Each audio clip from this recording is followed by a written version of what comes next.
Serilingampally municipal కార్యాలయం మదీనాగూడ మస్జిద్ బండా దగ్గర Hydraa operation నిర్వహించింది. కొండాపూర్లోని సర్వే నెంబర్ 134లో 4 ఎకరాల జంగం కుంటను మట్టిపోసి చదును చేసి అక్రమదారులు మాయం చేశారు.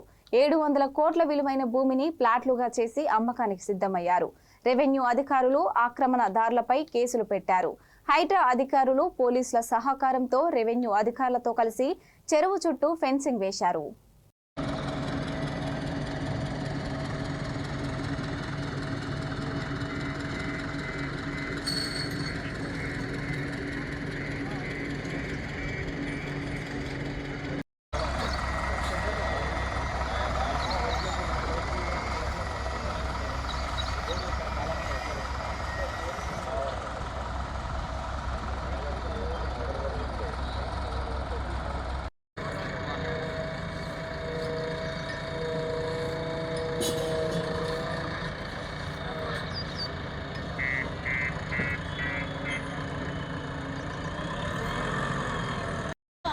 ఒక స్టేట్ నుంచి ఇంకో స్టేట్ కూడా మారినప్పుడు ఆ స్టేట్లో ఉన్నది వర్తించిద్దా లేకపోతే ఇప్పుడు వచ్చి చేస్తే సరే వర్తించిద్దా?